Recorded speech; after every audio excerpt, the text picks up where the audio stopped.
Hi everyone, welcome back to my channel. If you're new here, my name is Louise and I am a full-time reseller on eBay and Poshmark and sometimes Etsy when I do that. I am here with a video today at the request of a viewer who made a suggestion, and I thought it was a really good suggestion. So I'm going to go ahead and do that video, and that's about my process around having a helper. So I have had I've had three helpers for photography over the last year and a half. They've all been great. I'm currently on the third one. For a while I had two at the same time, a couple different times.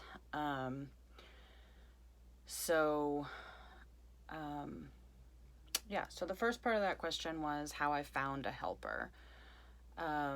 And each time it's actually been someone that I know, and two of them have been friends prior to working for me, and the other became a friend through working for me. So basically, it's really important to me to try to offer an opportunity to make some money on the side to friends who might be stay-at-home moms or not stay-at-home moms who could use some extra money and for whom it's hard to have a job without great flexibility. I think that a lot of moms in particular are looking for something to help make ends meet or have some extra money for fun or, what have you, but when you have young children at home, it's really hard to do jobs that don't allow flexibility, because kids need you and kids get sick and kids' schedules change and all of that. And so it's been very important to me to offer work to people who might not be able to go get a job, even though they might like to have one, because of the flexibility issue. So I have just put the word out to my community each time, and it materializes. The first helper that I had is a friend of mine who I actually got a second light set and some backdrop, and brought things to her house. And so I would bring 100 things over there, 50 things over there in IKEA bags, and leave it with her till she was done with the pictures. And then she'd send the phone that I just got, like an iPhone 6, which you can get really cheap at Best Buy or wherever if you don't buy a service with them, and they work great as a camera. And she'd just put the phone in the bag when she was done, and I would download the pictures and do the listings, and then bring the phone back with another bunch of things when she was ready for more. That worked fine, and I think she would still be doing it, except that with the current situation, she wasn't really wanting things coming in and out of her house, which was fine. The second helper that I had was actually someone who did some other jobs for me, and so I offered her some time concurrently with the first person, and she helped for a bit, but I was already in my office space by then, and she was coming here to do pictures, and she has a bunch of young kids at home, and it wasn't working for her time-wise. And then my current helper is also a friend of mine who has a bunch of kids at home, but relishes her time to come and take pictures because it's kid-free time. And she, I think, is in it for the long haul, and it's been a super great working relationship. It helps to already have a friendship, so I trusted her from day one. I wasn't ever worried about her being in my space or knowing my business or anything like that. And with the current situation, I gave her a set of keys to my office, and we alternate days, so she comes to the office on days that I am not here, and vice versa. We wipe everything down, each of us, when we're leaving, and that way everything is, reasonably comfortable for everyone. So that's how I found helpers. It really was just reaching out to my community. The next question was about whether I pay by the hour or pay by the item, and I have always paid by the item, especially given the situation with wanting to offer people as much flexibility as possible.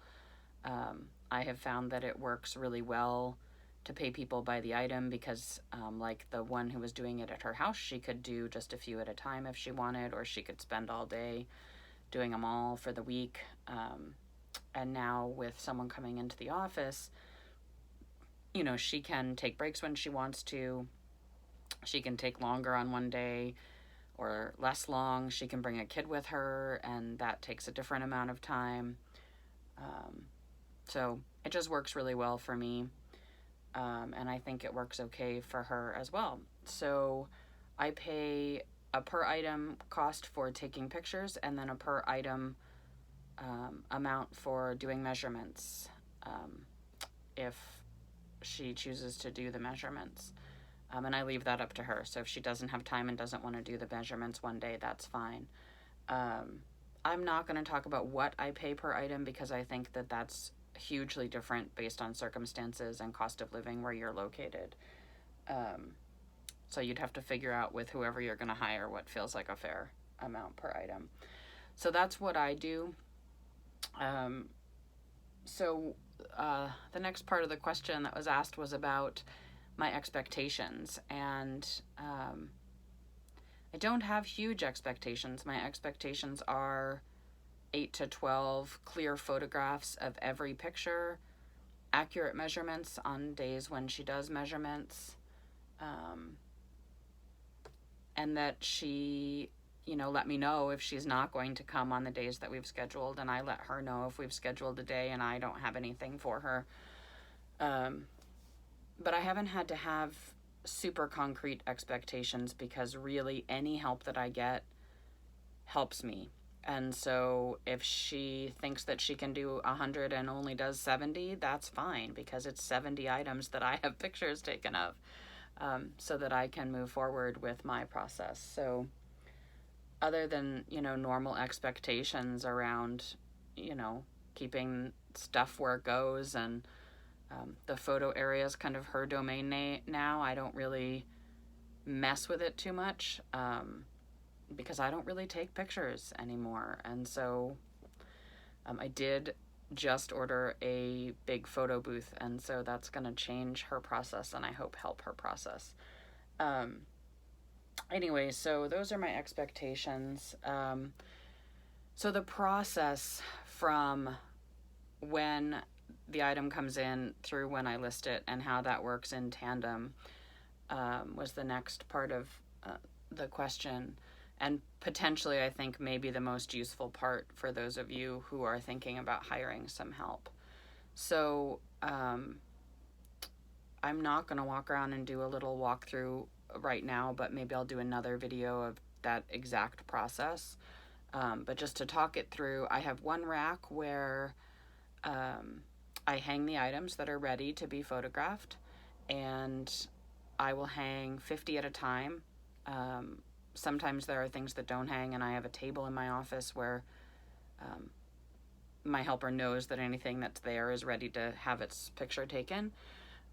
So she tries to do 50 each time she comes, and so I try to have 50 items hanging or on the table for her. She takes the pictures. If she does the measurements, she just writes them on a piece of paper and puts them with the items.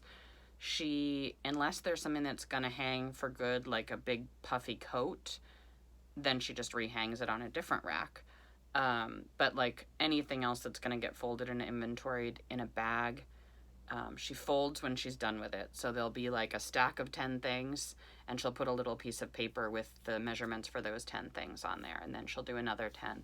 It's easy, like easy chunks. And she does it on a phone that lives here in the office.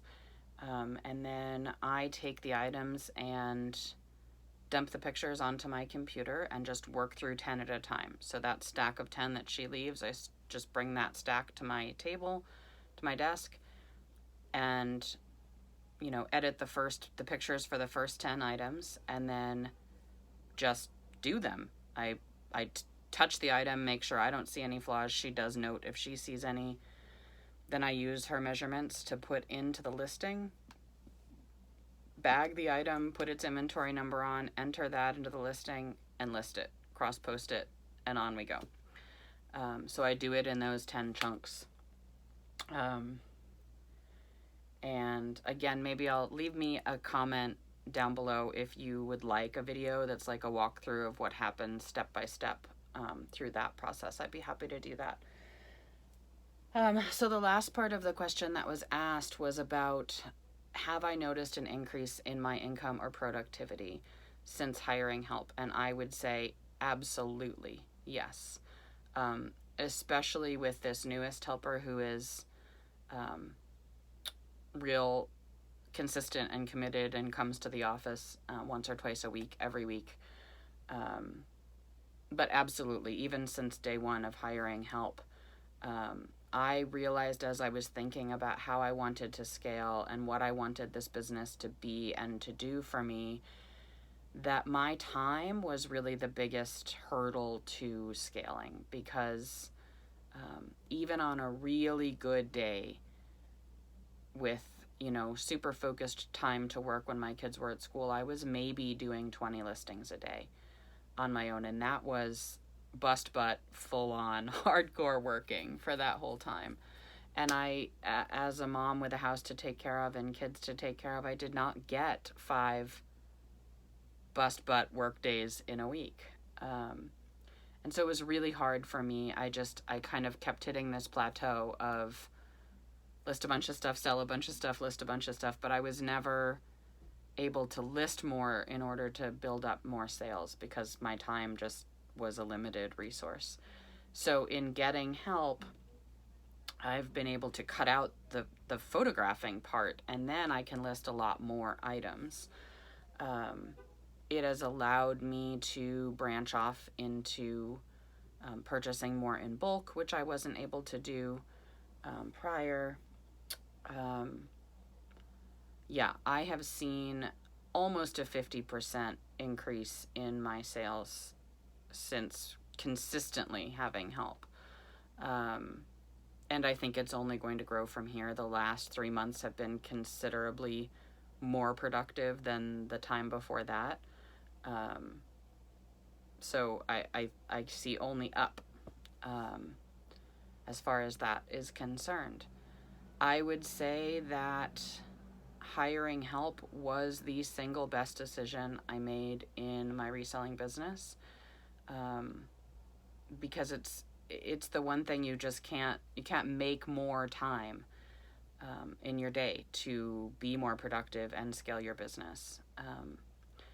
And photos were not something I was enjoying, and I was kind of, I had to motivate myself to do the pictures each time. And so having those just done for me leaves me to do the things that I don't put off. So maybe it's not pictures for you. Maybe for you it's drafting. I know that a lot of people have someone else draft their listings. I will probably get to that point. I'm not there yet. Maybe it's shipping for you. Maybe you want to batch that, outsource that to somebody. Maybe just want someone to shadow and duplicate what you do. I think it's different for everyone, and I think it makes a lot of sense to start with the things you don't enjoy doing, and find a way to get someone else to do those things to free you up. So I guess that's all I have to say. I hope this was helpful. If any of the steps of my process are things that you'd like videos about, walkthroughs of, information about, I would love to share more about my process if that's interesting or helpful. So if you haven't already, please subscribe to my channel. I'm at 149. One more subscriber, I'll be at 150. Who's it gonna be? If you like this video, give it a thumbs up, and please continue to let me know what your suggestions for video ideas are. I loved getting this one and being able to really develop a video based on something that someone had shared would be helpful for them. So thank you so much for watching, and I look forward to seeing you in the comments and making more videos soon. Have a great day.